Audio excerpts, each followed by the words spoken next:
Irmãos, eu quero convidar vocês a abrirem as suas Bíblias lá no Evangelho de Mateus. Evangelho de Mateus, capítulo 1. E hoje nós vamos falar sobre um Deus inquebrável para um mundo quebrado. Eu falei para os irmãos nos avisos ali que a gente vai agora ter um tempo visitando a família, né? Vamos passar esses dias fora e estar com a família é muito bom, né? Pertencer a uma família é muito bom. Você ter uma família que você pertence é muito bom. E eu sempre que falo a respeito da minha família, tem algumas coisas que eu gosto de falar a respeito da família, né? Quando eu lembro de falar a respeito disso. Mas volta e meia, numa conversa, eu falo a respeito de algumas coisas. Por exemplo, não sei se quantos sabem que eu sou o irmão mais novo de 3 irmãos. Eu tenho uma irmã mais velha, eu tenho um irmão do meio, é 1 ano e 7 meses de diferença. E aí veio eu, a Rapa, né? E encerrou. Mas eu gostava muito de jogar bola. Quando eu era adolescente, eu fazia escolinha de futebol, mas o jogador de futebol da família mesmo era o meu irmão. E eu queria ser melhor que ele, mas não dava, né? Ele jogava muito bem. E o meu irmão, ele chegou a jogar profissionalmente futebol. Ele era um zagueiro, o melhor zagueiro que eu já vi jogar pessoalmente. Jogava muito bem. E alto, assim, um pouquinho mais alto que eu. Ele teve um tempo, quando ele era adolescente, na base do Inter. Que bom que não deu certo lá, senão eu ia ter que torcer para ele, né? Já pensou?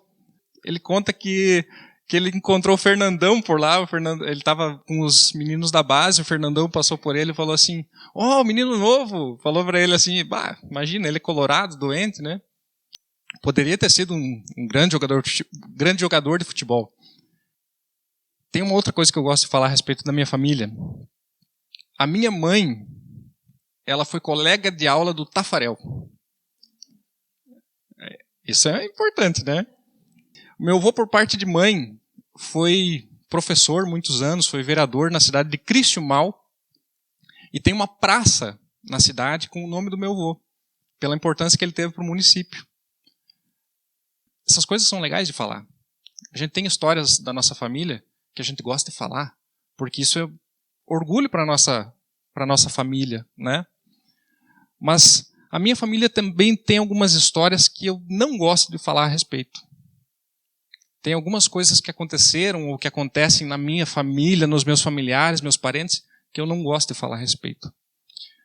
Por exemplo, eu tenho um tio que tem problema sério com o alcoolismo.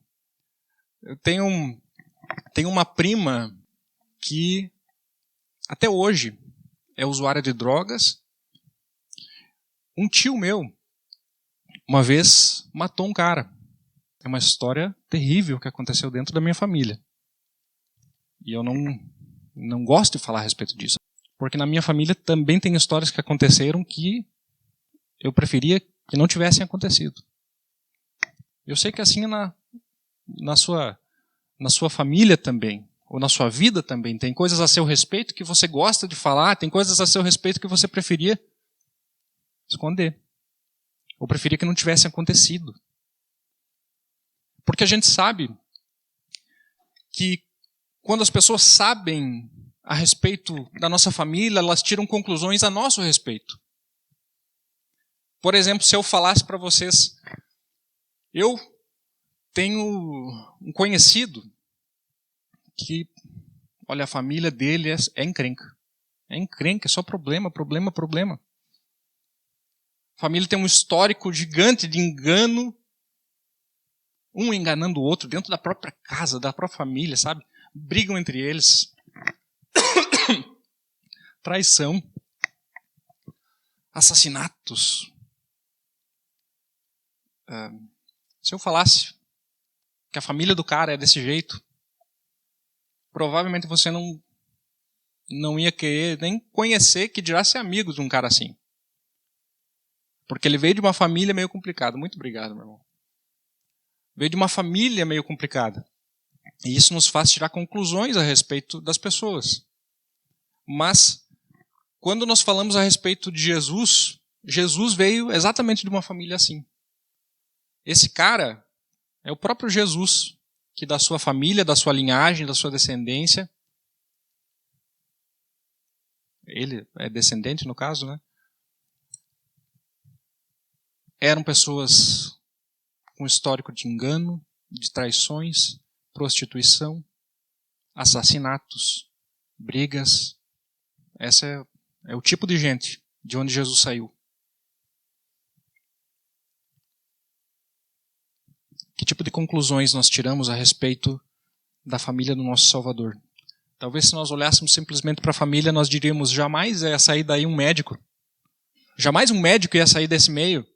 Um advogado ou um juiz, que dirá um Salvador. Mas a graça de Deus escreve histórias assim, com pessoas quebradas.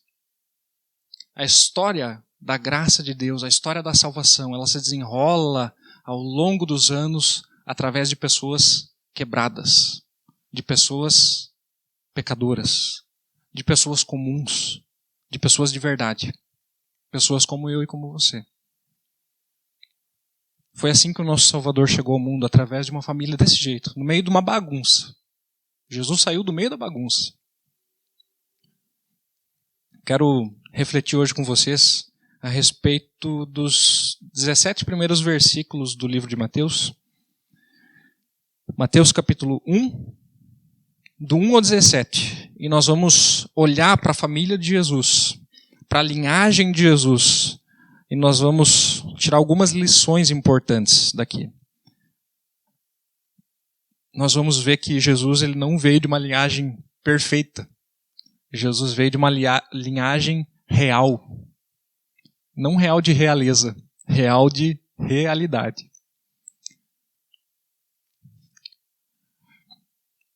Vamos ler o texto?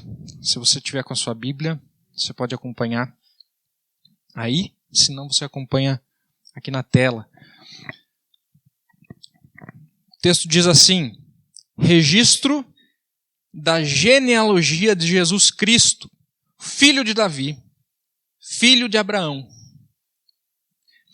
Abraão gerou Isaque, Isaque gerou Jacó, Jacó gerou Judá e os seus irmãos.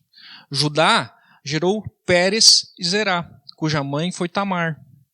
Pérez gerou Esrom, Esrom gerou Arão, Arão gerou Aminadab, Aminadab gerou Naasson, Naasson gerou Salmão, Salmão gerou Boaz, cuja mãe foi Raabe. Boaz gerou Obed, cuja mãe foi Ruth. Obed gerou Jessé, e Jessé gerou o rei Davi. Davi gerou Salomão, cuja mãe tinha sido mulher de Urias. Salomão gerou Roboão, Roboão gerou Abias, Abias gerou Asa, Asa gerou Josafá, Josafá gerou Jorão, Jorão gerou Uzias, Uzias gerou Jotão, Jotão gerou Acás, Acás gerou Ezequias, Ezequias gerou Manassés, Manassés gerou Amon, Amon gerou Josias, e Josias gerou Jeconias e os seus irmãos no tempo do exílio da Babilônia. Depois do exílio da Babilônia, Jeconias gerou Salatiel, Salatiel gerou Zorobabel, Zorobabel gerou Abiúde, Abiúde gerou Eliaquim, Eliaquim gerou Azor, Azor gerou Sadoque, Sadoque gerou Aquim, Aquim gerou Eliúde, Eliúde gerou Eleazar, Eleazar gerou Matã, Matã gerou Jacó, e Jacó gerou José, marido de Maria, da qual nasceu Jesus, que é chamado Cristo. Assim, ao todo, houve 14 gerações, de Abraão a Davi, 14 de Davi até o exílio da Babilônia, 14 do exílio até o Cristo. Até aqui. Vamos orar? Senhor, em nome de Jesus, fala aos nossos corações através da Tua palavra, que se revela a nós e se faz nova todos os dias. Nós queremos pedir, Pai, que o Teu Espírito Santo nos convença a respeito da Tua revelação, da Tua palavra, e que nós possamos ser edificados pela graça do Senhor, em nome de Jesus. Amém. Amém. Então hoje nós vamos falar um pouquinho a respeito da genealogia de Jesus. Aquele texto que a gente pula quando a gente está lendo a Bíblia, né? Deus está vendo isso aí, né? Quando você está lendo a Bíblia lá e pula a genealogia, tu perde 1000 anos na eternidade, né? Mas será que essa genealogia de Jesus ela tem algo para nós também? Será que tem algo a nos ensinar? Com certeza que tem. É a palavra do Senhor e tem muito a nos ensinar. Tem muitas coisas a nos ensinar. Eu quero refletir a respeito de algumas coisas que nós podemos aprender a partir dessa família complicada da qual Jesus veio. E nós vamos aprender a respeito desse Deus inquebrável que veio para um mundo quebrado. E a primeira coisa que eu queria destacar aqui é que Deus quebra grandes barreiras. Quando nós olhamos para esse texto, nós temos aqui gente de todo tipo. Como eu falei antes, Jesus ele não veio de uma família real, da realeza. Ele veio de uma família real, da realidade. Pessoas comuns, pessoas como eu e você. Tem gente de todo tipo aqui. Tem rei, tem viúva, tem prostituta, tem assassino, tem mentiroso. Tem gente de todo tipo. Mas aqui tem homens e mulheres. Essa é a primeira grande barreira que nós vemos ser quebrada aqui. Deus inclui nos seus planos todo mundo, homens e mulheres. Mateus ele escreve em uma cultura onde a mulher era extremamente desvalorizada. Algumas pessoas vão dizer que a Bíblia ela é machista, é um livro machista, né, que não fala a respeito do valor das mulheres. Muito pelo contrário. A Bíblia está falando a respeito do valor da mulher numa cultura onde a mulher era completamente desvalorizada. Hoje já não é bem assim. Embora talvez tenha algumas coisas que ainda precisam melhorar, mas a nossa cultura hoje ela favorece bastante a mulher, muito mais do que antigamente. Nesse tempo aqui, a mulher era tida como um objeto de propriedade ou do pai ou do marido. Ela não tinha valor. E aqui nós vemos Mateus colocando mulheres na genealogia do Messias, do Salvador. Isso é uma grande barreira que se quebra.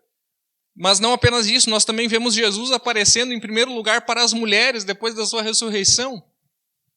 O testemunho de uma mulher, culturalmente falando, ele não tinha valor. Mas Jesus aparece primeiro para essas mulheres e diz, vão vocês e contem a todos o que aconteceu. Contem aos discípulos, falem para eles. É uma barreira que se quebra. Várias mulheres eram usadas por Deus no sustento do ministério de Jesus. Lucas nos fala a respeito disso, de mulheres que se envolviam, se engajavam com as próprias finanças, com aquilo que tinham, para o sustento do ministério de Jesus. Lá em Gálatas, no capítulo 3, versículo 28, diz assim, não há judeu nem grego, escravo nem livre, homem nem mulher, pois todos são um em Cristo Jesus. Todos são amados por Deus, incluídos no seu plano de redenção, no seu plano de salvação. Deus inclui a todos. Esse texto de Gálatas já nos fala a respeito disso, né? Não existe judeu nem grego. Essa é uma outra grande barreira que foi quebrada. A barreira da religião, né? Os judeus e os gentios. Isso era um grande escândalo quando Jesus veio, e saber que o Messias veio de uma família onde tinha pessoas de todo tipo e não veio de uma família puro sangue, mas tinha lá uma prostituta cananeia chamada Raabe. Nós vamos falar um pouco a respeito disso depois. Que ela não era apenas uma prostituta, mas ela era cananeia, era de outro povo. Tinha Ruth, que era uma moabita. Tinha pessoas de outros povos incluídas agora nessa linhagem que nos conduziu até a salvação. Gente de todo tipo. Mas quebra a barreira também entre bons e maus. Pessoas piedosas e pecadores. Porque quando nós olhamos para Jesus, independente de alguém ser bom aos olhos do mundo ou mal aos olhos do mundo, todos nós somos carentes da glória de Deus e dependentes da mesma graça. Todas as pessoas estão na mesma condição e quem está dentro de uma igreja não está numa condição privilegiada em relação a quem não está. Nós todos somos carentes da mesma graça, estando aqui dentro ou lá fora. Eu só encontro salvação em Cristo Jesus, através da fé, através da graça que Ele nos deu. Todos nós estamos na mesma condição. Romanos capítulo 3, versículo 23 diz: pois todos pecaram e estão destituídos da glória de Deus. Nós é que fazemos essas divisões entre quem nós julgamos ser bom, quem nós julgamos ser mal. E de fato, tem ações boas e ações más, mas diante do Senhor, eu posso ser a pessoa mais piedosa, eu posso ser a pessoa com as melhores obras desse mundo, eu não encontro salvação pelas minhas obras. O que me leva para o céu não são as minhas boas obras, e o que me leva para o inferno não são as minhas más obras. O que me leva para o céu é a fé em Cristo. E o que me leva para o inferno é rejeitar a salvação oferecida a Ele, por Ele. Simples assim. Jesus diz, aquele jovem rico que pergunta para Ele, bom mestre, Ele fala, por que você me chama bom? Bom há somente um, que é Deus. E Jesus não estava dizendo aqui que Ele não era bom. O que Jesus estava colocando à prova era a motivação do jovem ao falar com Ele. Se era por reconhecê-lo de fato como filho de Deus, ou se era porque ele tinha um interesse no que Jesus tinha a oferecer.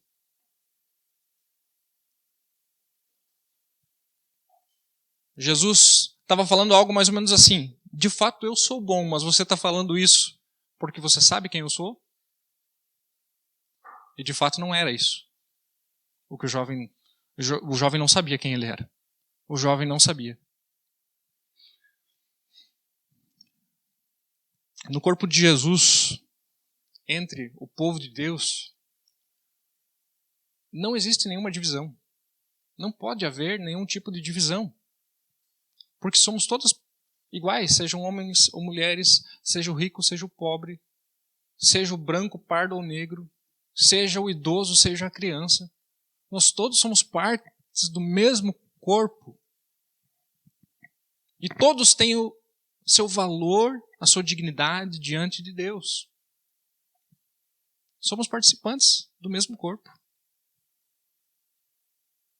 E a mesma graça que está disponível para um, está disponível para o outro. A mesma graça. A mesma graça que está disponível para aquele jovem que nasceu em um lar cristão e nunca se desviou e depende completamente da graça de Deus. A mesma graça está disponível para aquele que nasceu lá no meio da bagunça, assim como Jesus veio do meio da bagunça. E que se arrepende e se volta em fé para Cristo. É a mesma graça que salva um e salva o outro. Não existe divisão, amém? Em segundo lugar, Deus quebra os nossos padrões. Deus quebra os nossos padrões. Quando nós pensamos a respeito da genealogia de Jesus, nós imaginamos que a genealogia deveria ser mais ou menos como aquela lista dos heróis da fé lá em Hebreus, né? Nós pensamos que a lista deveriam ser de pessoas importantes da história, que fizeram coisas grandiosas, que tiveram uma uma grande influência e que a sua fé fez uma grande diferença no tempo em que viveram. Mas, e até tem pessoas assim. Tem pessoas, Abraão é o pai da fé. É o pai da fé. Mas a genealogia de Jesus não é composta exclusivamente por pessoas que fizeram coisas grandiosas. Nós temos aqui na genealogia de Jesus diversos nomes que não significam nada para mim. Alguns nomes que só aparecem aqui em mais lugar nenhum.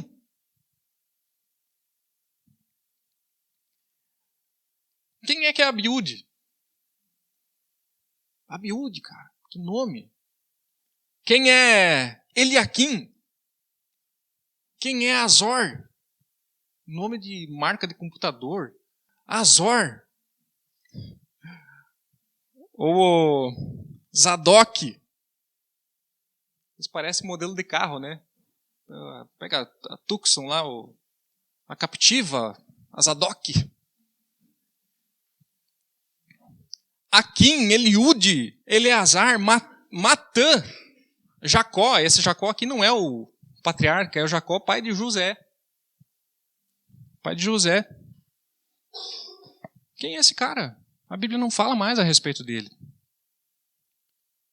Tem um monte de gente que não tem feitos grandiosos para contar.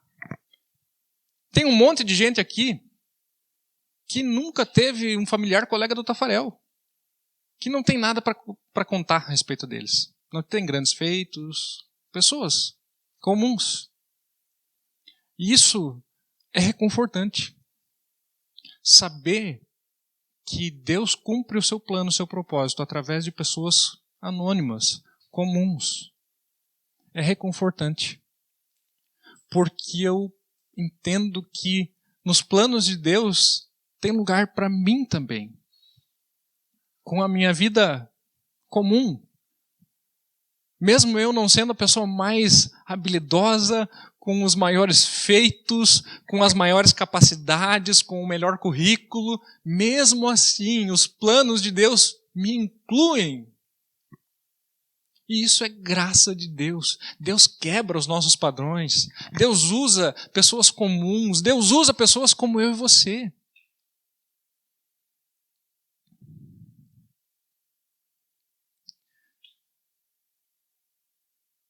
Talvez você pense, quem sou eu para que Deus me use?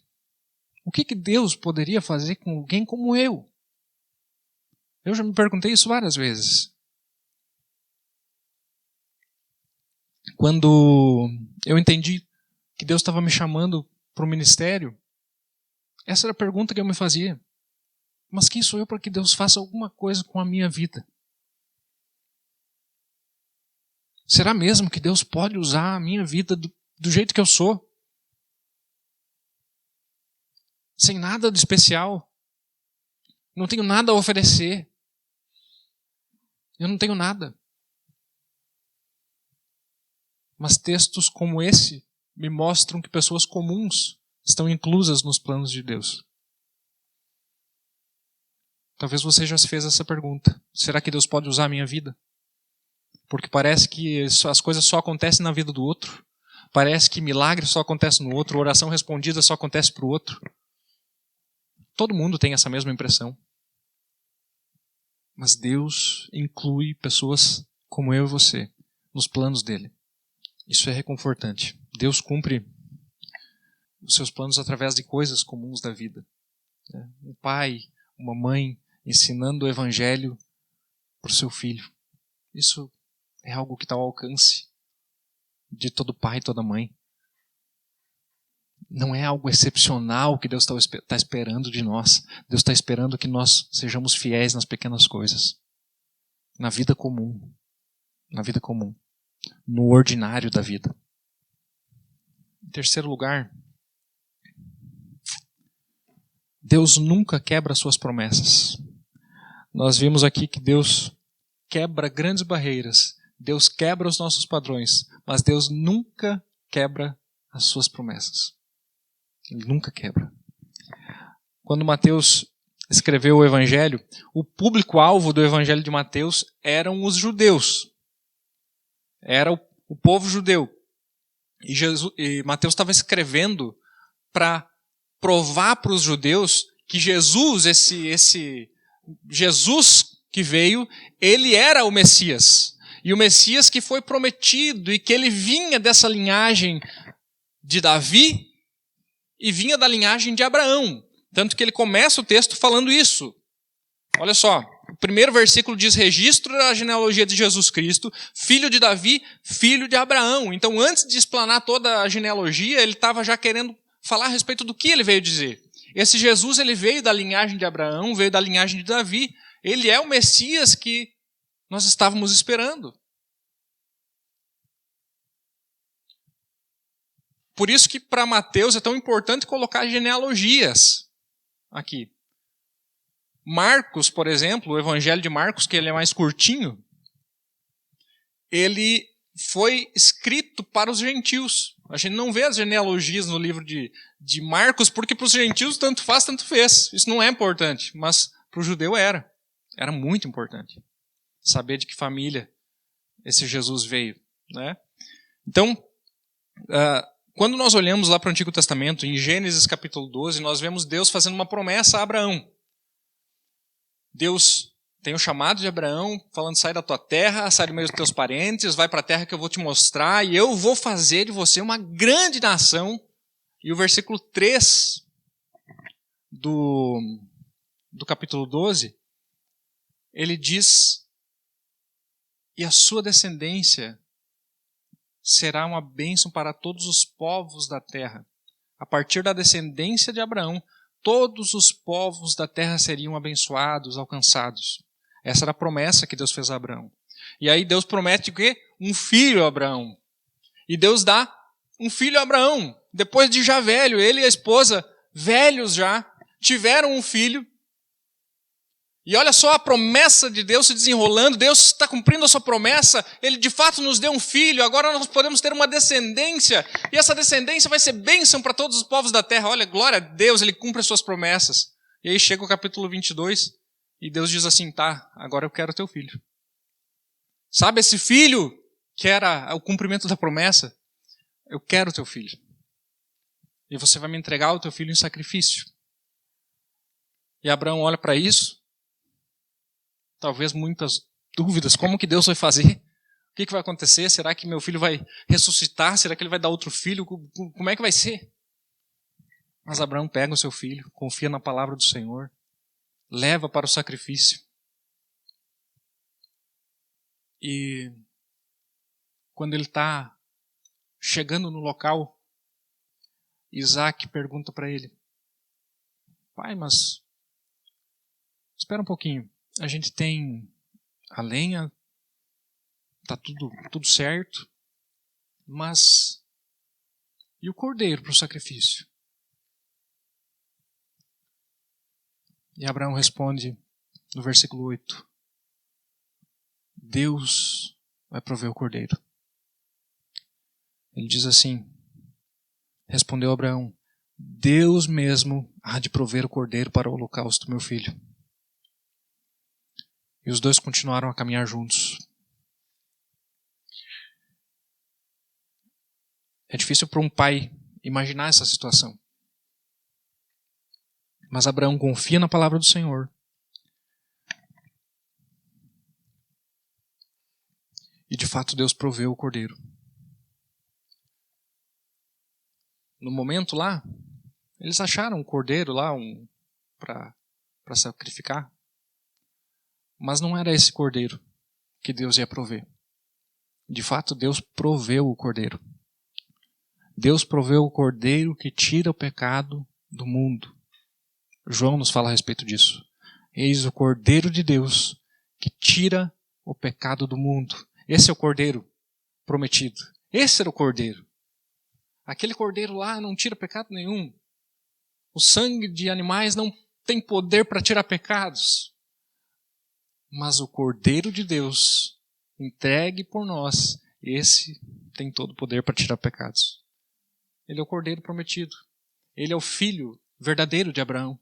Ele é o verdadeiro descendente através do qual todas as famílias da terra, todos os povos da terra seriam abençoados. Ele é o verdadeiro cumprimento da promessa, não era Isaac. Isaac não tem poder para isso. Isaac não tem. Mas Jesus tem. Ele é o cumprimento da promessa da descendência que abençoaria o mundo. Ele é o filho verdadeiro de Abraão, que não foi poupado para que Isaac fosse poupado. Isaac foi poupado na última hora, porque o verdadeiro filho de Abraão, o verdadeiro descendente de Abraão, não foi poupado. Ele de fato foi entregue, ele de fato morreu. E ele de fato pagou. Ele é o Cordeiro de Deus. Amém? Lá em 2 Samuel capítulo 7, nós também vemos Deus prometendo a Davi que ele teria um descendente no trono para sempre. Inclusive Jesus ele é chamado no Evangelho de filho de Davi.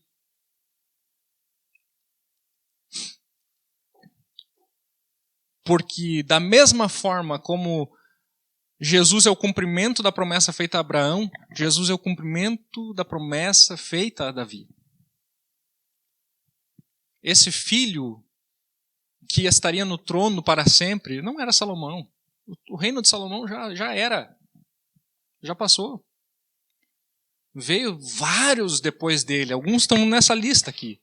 Veio Roboão. O reino já passou.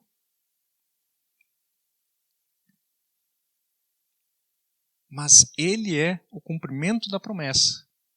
Ele é o verdadeiro filho de Davi, que herdou o trono e reina para sempre. Porque Deus cumpre as suas promessas. Deus cumpre as suas promessas. De todas as promessas feitas no Antigo Testamento, Jesus é o cumprimento de todas elas. E porque o que nos faz imaginar que as promessas que ainda não se cumpriram, Deus vai deixar de cumprir? Por que muitas vezes nós duvidamos a respeito da palavra do Senhor, a respeito da promessa do Senhor, se Ele cumpriu todas as suas promessas até aqui?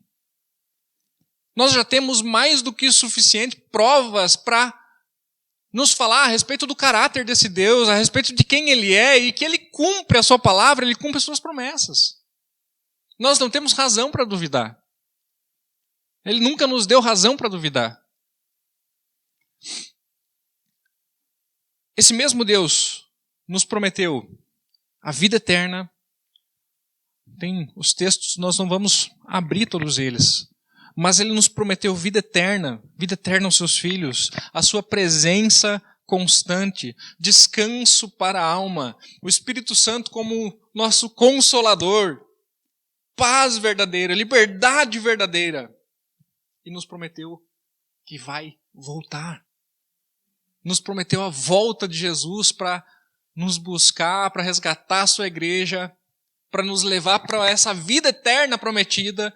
E o que nos leva a questionar, o que nos leva a duvidar dessas promessas, se todas as promessas até aqui foram cumpridas exatamente como Ele prometeu? Não há razão para duvidarmos, não há razão para questionarmos. Mas sim, há razões para esperarmos com esperança, com paciência, esse cumprimento, os cumprimentos dessas promessas em Cristo Jesus. Amém? Deus cumpre as suas promessas. Ele permanece cumprindo as suas promessas ainda hoje. Ele permanece. Nosso Deus, um dos atributos de Deus é que Ele é imutável. O que Ele prometeu, o que ele pensava ontem, Ele mantém. A palavra dele ontem, Ele mantém. É a mesma palavra. O parecer dele a meu respeito é o mesmo nos dias que eu acordo bem, nos dias que eu acordo mal. Tem dias que a gente acorda, descansou mal, ou está de mau humor, ou algum problema está acontecendo, e o nosso pensamento é, eu acho que Deus está lá do céu, triste comigo, me apontando o dedo e falando, poxa, só me dá decepção. O parecer de Deus a nosso respeito não muda nos nossos dias maus. Ele nos ama da mesma forma. E o parecer dele a nosso respeito não muda nos dias bons. Ele nos ama da mesma forma. Ele nos ama. Ele te ama como um filho amado. E ponto. No dia bom e no dia mau. Em último lugar, Deus inclui pessoas quebradas. Deus quebra grandes barreiras. Deus quebra os nossos padrões. Deus nunca quebra suas promessas. E Deus inclui pessoas quebradas nos seus planos. Se você olhar com atenção para essa lista dos nomes da genealogia de Jesus, você vai ver ali alguns nomes que não deveriam estar na família do Salvador do mundo. Como eu disse antes, Jesus veio do meio da bagunça, né? Olhe para alguns nomes. Jacó. Você lembra quem foi Jacó? O enganador que enganou seu irmão para roubar dele o direito da primogenitura. O irmão dele queria matar ele, né? Roubou a bênção do seu pai. Você lembra quem foi Judá e Tamar? Judá é o nome da tribo de onde veio Jesus. Tanto que ele é chamado o leão da tribo de Judá. Você lembra quem foi esse Judá? Você lembra quem foi Tamar? Tamar era nora de Judá. Ela era esposa de Er, o filho mais velho de Judá. O filho dele morreu porque era um homem ímpio e Deus matou esse cara. E essa mulher não tinha filhos. Então o que ela faz? Ela se veste como uma prostituta. Espera Judá passar. Ela não queria outros clientes. Era um só. Ela espera Judá passar. Ele contrata os serviços de uma prostituta. Se deita com a sua própria nora. Ela engravida e gera um filho. Sabe qual é o nome desse filho? Pérez. Um outro nome na genealogia de Jesus. Você está entendendo o tamanho disso? Você está entendendo o que aconteceu? Que através desse pecado que ofende a Deus, através disso, nasceu aquele de quem veio Jesus. Será que não tinha outro ramo da árvore que o Salvador pudesse ter vindo? Será que Deus precisava que fosse assim? Mas Ele escolhe cumprir os seus planos exatamente dessa forma, através de pessoas quebradas, com passados complicados. É esse tipo de pessoa que está inclusa nos planos de Deus. Você se lembra quem foi Raabe? Essa sim, prostituta de profissão. Essa mulher cananeia que abrigou lá os espias quando foram ver a terra. Raabe, a prostituta.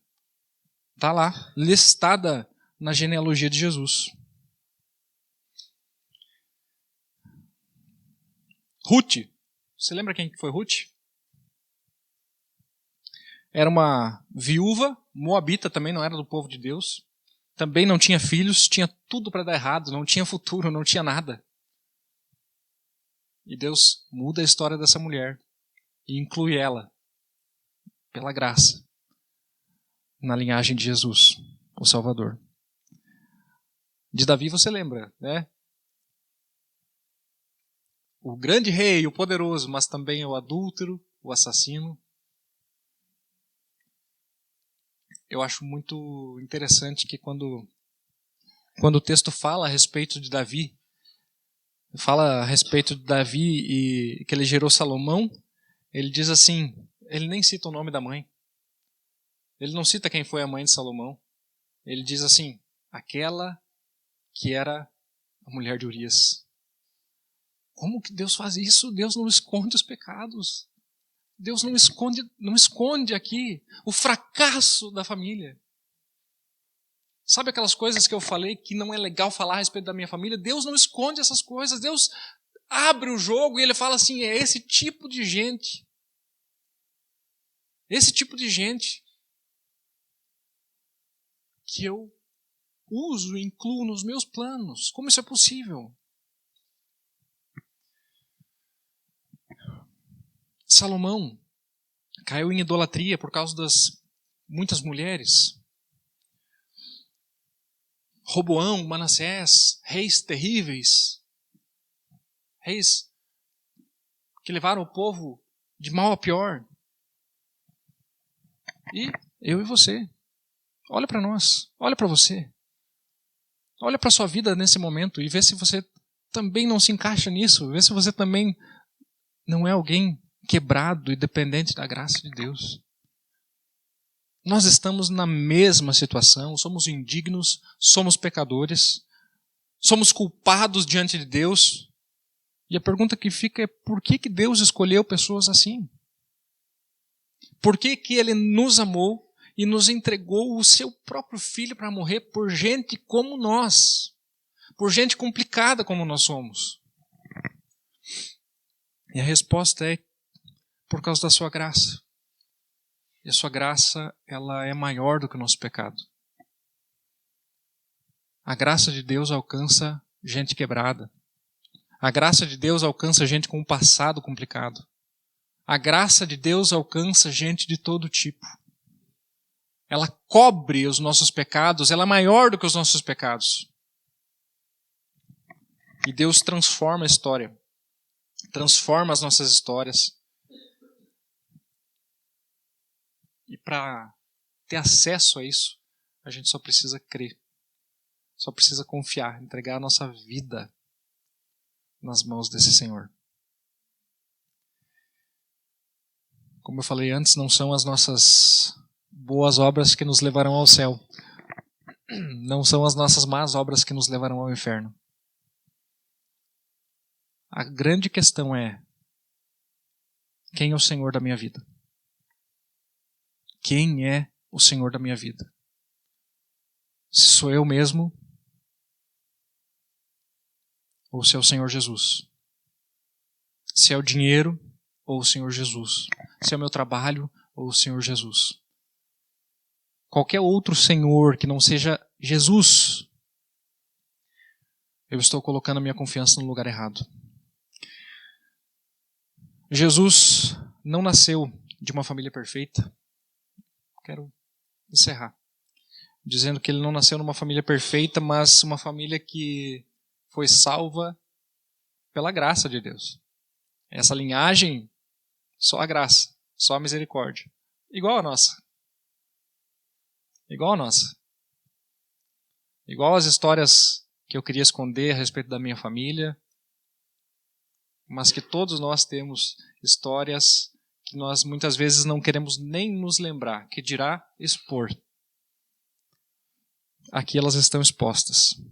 Deus não esconde nada. Ele diz que Jesus veio de uma família imperfeita, mas onde Deus, com a sua graça, triunfou. A graça de Deus triunfa sobre os nossos fracassos. O amor de Deus triunfa sobre nós, sobre o nosso pecado. Isso é graça de Deus. Deus usa pessoas assim e Deus quer nos incluir no seu plano também. E eu queria terminar dizendo isso. Deus quer nos incluir no seu plano. Talvez você veio de uma família e você diga assim, precisava ser essa. E precisava. Talvez você seja insatisfeito com a família que Deus te deu. Mas foi exatamente o lugar onde Deus queria te colocar. E é exatamente o lugar onde Deus pode cumprir os seus planos. É exatamente o lugar onde a salvação de Deus pode chegar, onde a graça de Deus pode alcançar, onde a graça pode transformar histórias, pode transformar vidas. dessa família imperfeita. Essa família imperfeita. Como a sua é e como a minha é. É ali onde Deus pode se revelar. Onde Deus pode recomeçar a história. E onde pode entrar a salvação. Amém? Eu me lembro da frase de um pastor, amigo, que diz assim: não existe família perfeita. Existe família que funciona. Não tem nenhuma família perfeita. Tem família que funciona. Nós podemos ter famílias que funcionam, pela graça de Deus. Perfeita ela não vai ser. Para refletir e praticar. Você acredita que Deus pode usar a sua vida, apesar do seu passado? Apesar de você ser quem você é, você acredita que Deus pode usar a sua vida? Ore por aquela pessoa que parece um caso perdido. Deus pode salvá-la.